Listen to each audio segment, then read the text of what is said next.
സിൽബാരിപുരം രാജ്യം വീരവർമ്മൻ ഭരിച്ചിരുന്ന കാലം.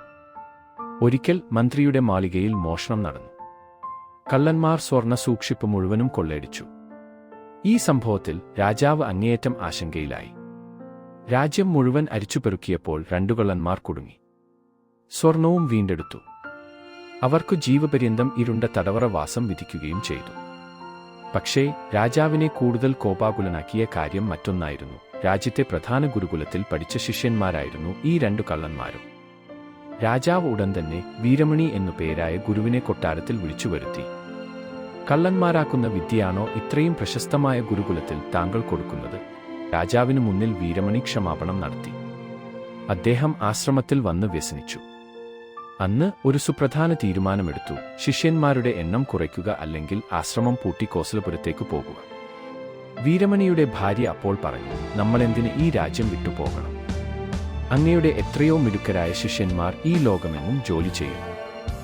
എല്ലാ ശിഷ്യന്മാരും ഒരുപോലെയാകുമോ? രാജാവിന്റെ വിവരക്കേടിന് നമ്മുടെ ആശ്രമം എന്തു പിഴച്ചു? എങ്കിൽ നല്ലതുപോലെ നോക്കിയിട്ട് ഒരു ശിഷ്യനെ തിരഞ്ഞെടുത്ത് വിദ്യ കൊടുക്കാം. ഗുരുജി അതിനായി തയ്യാറായി. കാര്യങ്ങൾ ഇങ്ങനെയാണെങ്കിലും രാജാവിന്റെയും മന്ത്രിയുടെയും മക്കൾക്ക് ഗുരുകുല വിദ്യാഭ്യാസം കൊടുക്കേണ്ട സമയമായി. വീരമണിയുടെ അടുക്കലേക്കു തന്നെ കുട്ടികളെ വിടാൻ കൊട്ടാരത്തിൽ നിന്ന് തീരുമാനമായി. കുട്ടികൾ അടുത്ത ചിങ്ങമാസം തുടങ്ങിയപ്പോൾ ഗുരുകുലത്തിൽ ചെന്നെങ്കിലും അവരെയെല്ലാം ഗുരുജി മടക്കി അയച്ചു. ചരിത്രത്തിൽ ആദ്യമായിട്ടായിരുന്നു ഇങ്ങനെ രാജകുടുംബാംഗങ്ങൾക്ക് പ്രവേശനം നിഷേധിച്ചത്. ഇതിൽ രാജാവ് കലിപൂണ്ടു. ഉടൻ തന്നെ രാജാവും മന്ത്രിയും കുതിരപ്പുറത്ത് ആശ്രമത്തിലെത്തി. അവിടെ നോക്കിയപ്പോൾ ശങ്കുണ്ണി എന്നൊരു കുട്ടിയെ മാത്രമേ പുതിയ ശിഷ്യനായി വീരമണി സ്വീകരിച്ചിട്ടുള്ളൂ. രാജാവ് വീരമണിയോട് വിശദീകരണം ആവശ്യപ്പെട്ടു. വീരമണി ഒട്ടും മടിക്കാതെ പറഞ്ഞു തുടങ്ങി, ഇത്തവണ എന്റെ പരീക്ഷകളിൽ തൃപ്തികരമായി വിജയിച്ചത് ഈ ശങ്കുണ്ണി മാത്രമാണ്.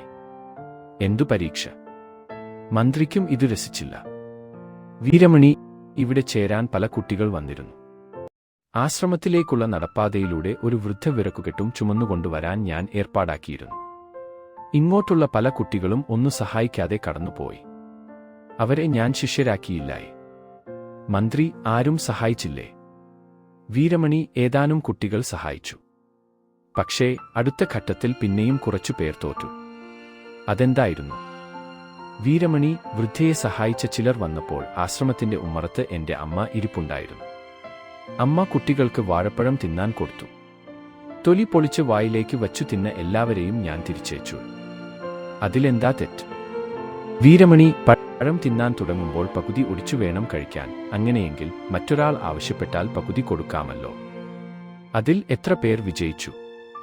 വീരമണി, ഏതാനും കുട്ടികൾ അതിലും ജയിച്ചു. പിന്നീട് അവരോട് നാളത്തെ പൂജയ്ക്കുള്ള കുറച്ചു പൂക്കൾ കൊണ്ടുവരാൻ ആവശ്യപ്പെട്ടപ്പോൾ മിക്കവാറും കുട്ടികളും പൂക്കൾ കൊണ്ടുവന്നു. പക്ഷേ 4 കുട്ടികൾ പൂമൊട്ടുകൾ സമർപ്പിച്ചു. എന്താ അതിന്റെ പ്രത്യേകത? വീരമണി, ബുദ്ധിയുള്ള കുട്ടികൾ കൊടുത്ത പൂമൊട്ടുകൾ അടുത്ത ദിവസം പൂജാസമയത്ത് വിടരുമ്പോൾ മറ്റുള്ളവരുടെ പൂക്കൾ വാടിപ്പോകുകയും ചെയ്യുമല്ലോ. അതിൽ ജയിച്ച 4 പേർ അവശേഷിച്ചു. എന്നിട്ട് മന്ത്രിക്ക് ആകാംക്ഷയായി.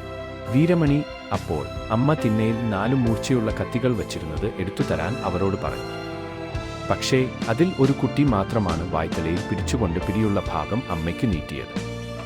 രാജാവ് പറഞ്ഞു, ആ കുട്ടികൾ അമ്മ പറഞ്ഞത് അനുസരിച്ചല്ലോ. പിന്നെന്താണ് പ്രശ്നം? വീരമണി പറഞ്ഞു, മറ്റുള്ളവരെ മുറിവേൽപ്പിക്കാതെ കത്തിക്കൊടുത്ത് കരുതൽ കാണിച്ച മനസ്സ് ഈ നിൽക്കുന്ന ശങ്കുണ്ണി മാത്രമാണ് കാട്ടിയത്. കാര്യം ഗ്രഹിച്ചു രാജാവും മന്ത്രിയും ക്ഷമാപണം നടത്തി അവിടം വിട്ടു.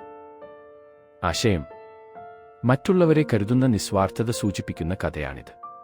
പണ്ടത്തെ ഗുരുകുല സമ്പ്രദായം മികച്ച വിദ്യാഭ്യാസ രീതിയായിരുന്നു.